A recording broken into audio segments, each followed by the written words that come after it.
इस वीडियो में हम लोग बात करने वाले हैं कि पोस्ट ऑफिस से जो जीडीएस का जो भर्ती लिया जाता है उनका आवेदन का तिथि निकल गया है और कब से होगा, है ना। वो सभी बात इसी चीज़ के बारे में बात करेंगे और क्या क्या डॉक्यूमेंट लगेगा, किन लोगों को भरना चाहिए, है ना।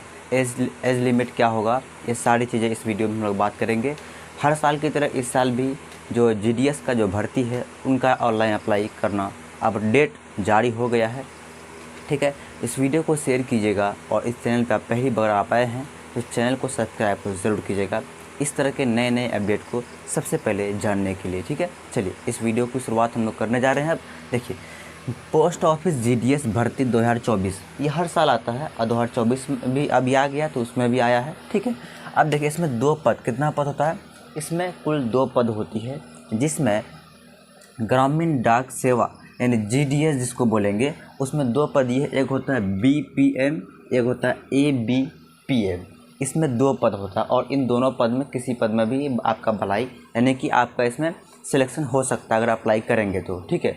नहीं भी सकता है क्योंकि इसमें कुल पद जो है लगभग, यहाँ देख सकते हैं आप, इसमें टोटल पोस्ट जो है वो 35,000 प्लस है। कितना है, और 35,000 प्लस में टोटल पोस्ट दिया गया है। उसी 35,000 में क्या होगा, उसका सिलेक्शन होगा, ठीक है। चलिए अब बात कर लेते हैं इसका जो ऑनलाइन जो अप्लाई कीजिएगा उसका फ़ी कितना लगेगा।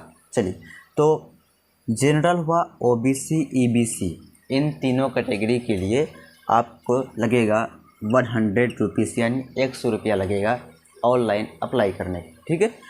अब देखिए, इसमें एसटी, एससी, पीडब्ल्यूडी इसमें कोई फ़ी नहीं लगता है, क्लियर।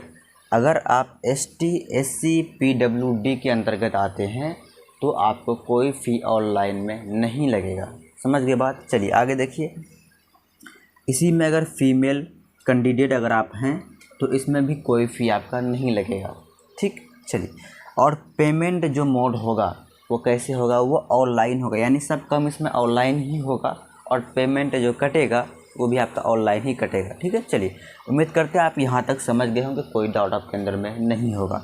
अब इसमें एज लिमिट की बात कर लेते हैं। तो एज लिमिट जो होता है वो 18 से लेकर 40 ईयर्स, यानी 18 से मिनिमम जो होगा 18 और मैक्सिमम 40। हाँ, कुछ मतलब कैटेगरी में 41-42 भी दिया गया है, ठीक है। मतलब लास्ट कहे तो वही 42-43 तक लास्ट रहता है, समझ गए बात। अब देखिए, इसमें क्या क्वालिफ़िकेशन लगेगा, है ना, आप मतलब कहाँ तक पढ़े लिखे होंगे इसके बारे में ज़्यादा नहीं। इसमें एजुकेशन क्वालिफ़िकेशन जो होता है ये मैट्रिक से खाली अगर पास है तो बस हो गया और कोई ज़रूरत नहीं है, ठीक है। मैट्रिक पास होना चाहिए और कंप्यूटर का बेसिक नॉलेज, ये नहीं कि काफ़ी एकदम बढ़िया चलाना, और जो कंप्यूटर का बेसिक नॉलेज होगा उसमें आपको कोई सर्टिफिकेट वहाँ पे नहीं मांगेगा, बस आपको होनी चाहिए थोड़ा बहुत, ठीक है, ज़्यादा कोई ज़रूरत नहीं है। और स्थानीय जगह का भाषा, यानी आप जहाँ से भी अप्लाई करेंगे तो आपका वहाँ का भाषा, लोकल जो भाषा होती है वो आपका होनी चाहिए, मतलब आनी चाहिए वो भाषा, ठीक है। जैसे कि आप मान लीजिए बिहार से हैं और अगर आप पंजाब से भरेंगे तो वहाँ तो कैसे भरेंगे, वहाँ तो आपका भाषा जानते ही नहीं है। भर तो ले लेंगे, लेकिन जब आपका सिलेक्शन भी हो जाएगा, जब आपका फिर वेरिफिकेशन होगा तो वहाँ फिर फंस जाइएगा, क्योंकि वहाँ आपका पंजाबी भाषा आएगा ही नहीं। तो जहाँ से भी भरेंगे वहाँ का आपका भाषा आनी चाहिए, क्लियर। उसके बाद एक और है कि आपको साइकिल भी चलाना आना चाहिए। इसमें भी कोई सर्टिफिकेट आपसे नहीं मांगेगा, बस सिर्फ मतलब आना ही चाहिए, क्योंकि उसमें तो आप भी जानते हैं जीडीएस जो भर्ती यानी ग्रामीण सेवा सेवक, जो भी सेवक होते हैं उनको साइकिल की ज़रूरत पड़ती है ना, मतलब यहाँ वहाँ करने के लिए, पार्सल पहुँचाने के लिए बहुत सारी चीज़ें होती हैं, ठीक है। तो उम्मीद करता है यहाँ तक आप समझ गए होंगे। अब इसका आगे का प्रोसेस क्या है उसके बारे में समझते हैं।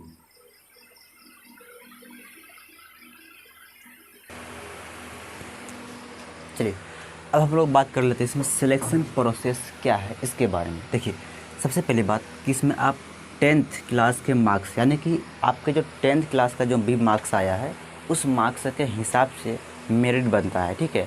और उस मेरिट में अगर आपका नाम आ जाता है तो आप समझ लिए मतलब कि आपका सिलेक्शन हो गया, नहीं हुआ तो नहीं होगा। देखिए, अब कितना नंबर होना चाहिए, देखिए मैं बता दूँ आपको।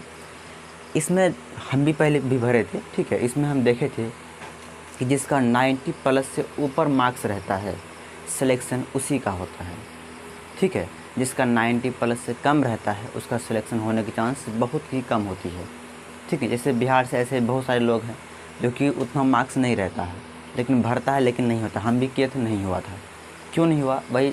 मेरा 70% यानी 70% था, और उसमें देखे थे हम जिसका 90 था, 91 था, 99% था, उन लोगों का सिलेक्शन हुआ था।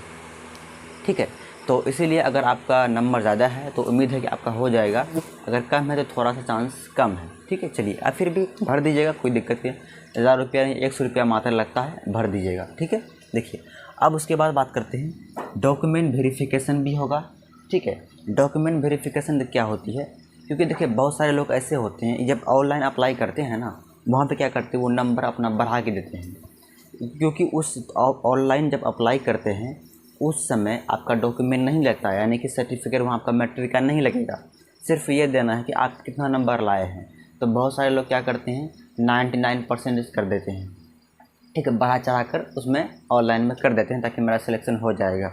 लेकिन उस बार जब 2023 में हम भी भरे थे, तो उस टाइम में क्या हुआ था, जितने भी लोग यानी बहुत ऐसे फर्जी लोग थे जो कि अपना नंबर बढ़ा के दिए थे, जो भी बढ़ा के दिए थे उन पे FIR भी हुआ था।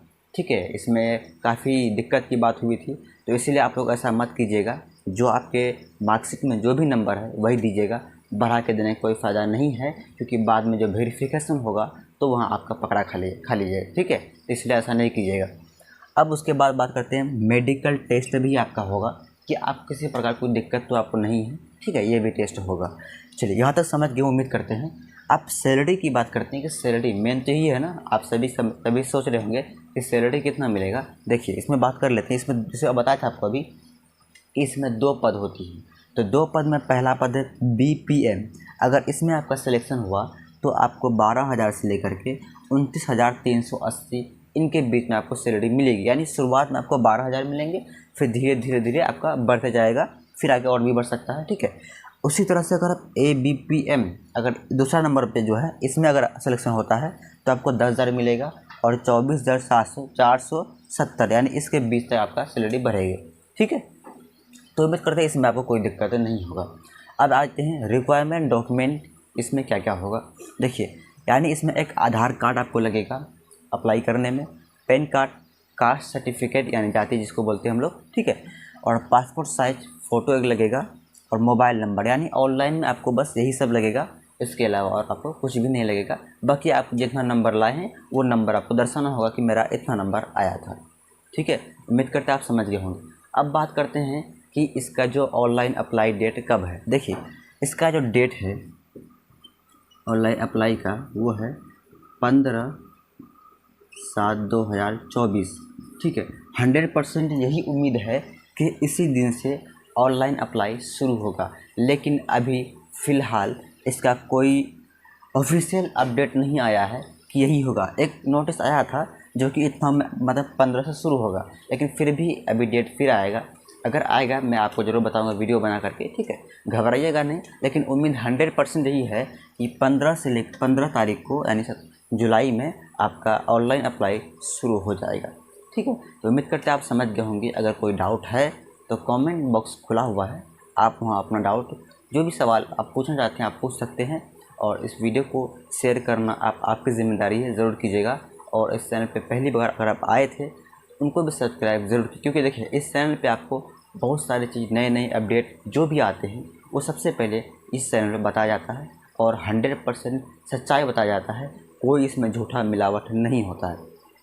ठीक है, और अगर आप पर्सनली कुछ मैसेज या कोई चीज़ बात करना चाहते हैं तो बात तो नहीं, अगर मैसेज करना चाहते हैं, कोई दिक्कत होती है तो आप इस नंबर पे कर सकते हैं 7484979602।